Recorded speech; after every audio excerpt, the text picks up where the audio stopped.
అందరికీ నమస్కారం. Learning about nature ఛానల్కి మీ అందరికీ స్వాగతం. ఈరోజు మనం ఇరుపక్షాల వ్యూహంలో గరుడ వ్యూహం ఇంకా అర్ధచంద్రాకార వ్యూహం గురించి తెలుసుకుందాం. మహాభారతంలోని 3వ రోజు యుద్ధంలో ఇరుపక్షాల వ్యూహరచన ఎలా జరిగిందంటే, సంజయుడు ఇలా చెప్తున్నాడు: మహారాజా, రాత్రి గడిచి తెల్లవారగానే భీష్ముడు తన సైన్యాన్ని రణభూమికి కదిలేందుకు ఆజ్ఞాపించాడు. అక్కడ అతడు తన సైన్యాన్ని గరుడ వ్యూహంలో నిలిపాడు. ఆ వ్యూహం యొక్క అగ్రభాగాన ముక్కు స్థానంలో స్వయంగా తాను నిల్చున్నాడు. 2 కన్నుల స్థానాలలోనూ ద్రోణాచార్యుడు, కృతవర్మ ఉన్నారు. శిరోభాగంలో అశ్వత్థామ, కృపాచార్యుడు నిలబడ్డారు. వారితో త్రైగర్తులు, కైకేయులు, వాటధానులు కూడా ఉన్నారు. మద్రక, సింధు, సౌవీర, పంచనద దేశీయ వీరులతో కలిసి భూరిశ్రవుడు, శల్యుడు, భగదత్తుడు, జయద్రథుడు వీరంతా కంఠస్థానంలో నిల్చున్నారు.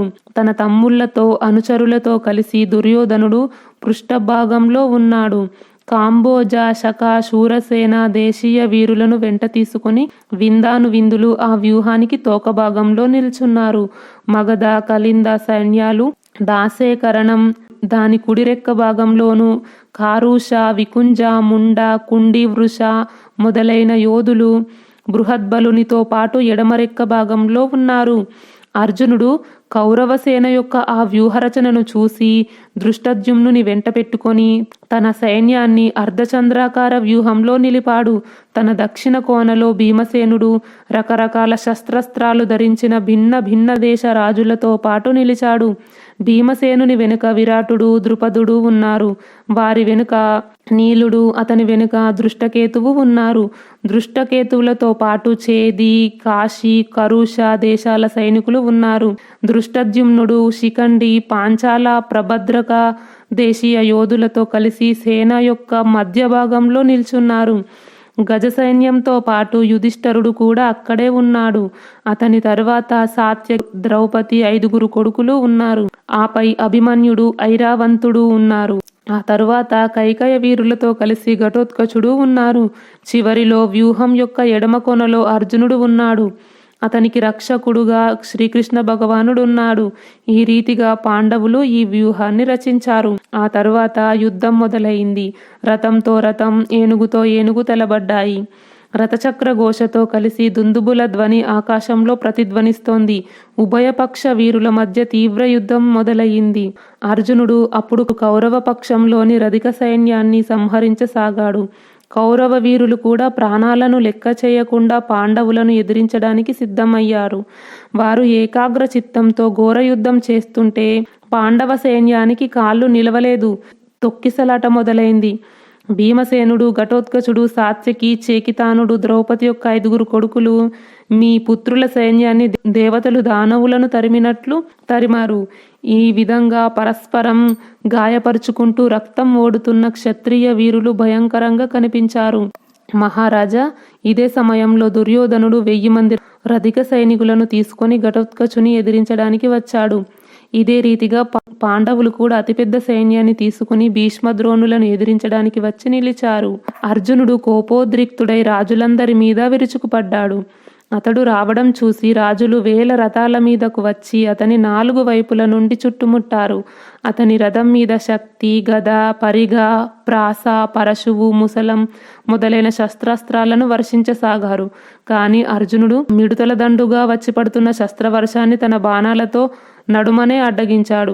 అతని ఈ అలౌకికమైన హస్తలాఘవాన్ని చూచి దేవ, దానవ, గంధర్వ, పిశాచ, సర్ప రాక్షసులు అందరూ ధన్యుడవు అంటూ పొగిడారు. అర్జునుని బాణాలకు బాధపడి కౌరవ సైన్యం విచారంలో మునిగిపోయింది.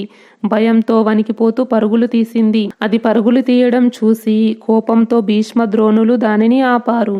దుర్యోధనుణ్ణి చూసి కొంతమంది యోధులు తిరిగి వచ్చారు. వారు తిరిగి రావడం చూసి ఇతరులు కొంతమంది కూడా సంకోచంతో వచ్చారు. అందరూ తిరిగి వచ్చాక దుర్యోధనుడు భీష్ముని వద్దకు వెళ్ళి, పితామహ, నేను చెప్పేది కొంచెం శ్రద్ధగా వినండి. మీరు ద్రోణాచార్యుల వారు జీవించి ఉండగా అశ్వత్థామను, సుహృద్వర్గం కృపాచార్యుడు అందుబాటులో ఉండగా మన సేన ఈ విధంగా పలాయనం చిత్తగించడం మీకు గౌరవకరమైన విషయం కాదు. పాండవులు మీతో సమానులైన యోధులని నేను ఎప్పుడూ అంగీకరించను. మీరు వారిపై కృపాదృష్టి చూపుతున్నారు. అందుకే మన సేన చంపబడుతోంది. మీరు శాంతి వహించి ఊరుకుంటున్నారు. అసలు సంగతి ఇదే అయితే నేను పాండవులతో, దృష్టద్యుమ్నునితో, సాత్యకితో యుద్ధం చెయ్యను అని ముందుగానే నాతో చెప్పడం ఉచితంగా ఉండేది. నిజానికి ఈ యుద్ధం అనే సంకట సమయంలో మీరు నన్ను విడిచిపెట్టకూడదనుకుంటే మీరు మీ పరాక్రమాలకు అనుగుణంగా యుద్ధం చేయాలి అన్నాడు. దుర్యోధనుడు అన్న మాటలు విని భీష్ముడు కోపంతో కన్నులు ఎర్రజేసి పరిహసిస్తూ, రాజా, ఒకసారి కాదు, 2 సార్లు కాదు, చాలాసార్లు నేను నీతో ఈ సత్యమైన హితకరమైన మాటను చెప్పాను. ఇంద్రునితో కూడిన దేవతలు కూడా పాండవులను యుద్ధంలో జయించలేరని. నేను ఇప్పుడు ముసలివాడిని అయిపోయాను. ఈ దశలో ఏదో కొంత చేయగలుగుతున్నాను. అందుకోసం నీ భారాన్నంతా ఎత్తుకోలేను. నీవు నీ తమ్ముళ్లతో కలిసి చస్తూ ఉండు. నేను ఈరోజు ఒక్కడినే అందరి ఎదుట పాండవులను సేనా సహితంగా వెనుకడుగు వేయిస్తాను అన్నాడు. భీష్ముడు ఈ విధంగా చెప్పగానే నీ పుత్రుడు ప్రసన్నుడై భేరీలు, శంఖాలు మొదలైనవి మ్రోగించాడు. వాటి ధ్వని విని పాండవులు కూడా శంఖాలు, భేరీలు, కాహలులతో తుములనాదం చేశారు. ఈ వీడియో గురించి మీ అభిప్రాయాన్ని కామెంట్ బాక్స్లో తెలియజేయండి. ఈ వీడియో నచ్చితే లైక్ చేయండి, షేర్ చేయండి. లెర్నింగ్ అబౌట్ నేచర్ ఛానల్ని సబ్స్క్రైబ్ చేయండి. బెల్ ఐకాన్ గుర్తుపై క్లిక్ చేయండి. ఇంతవరకు ఈ వీడియో చూసినందుకు మీ అందరికీ ధన్యవాదాలు. సర్వే జనా సుఖినో భవంతు. కృష్ణార్పణం.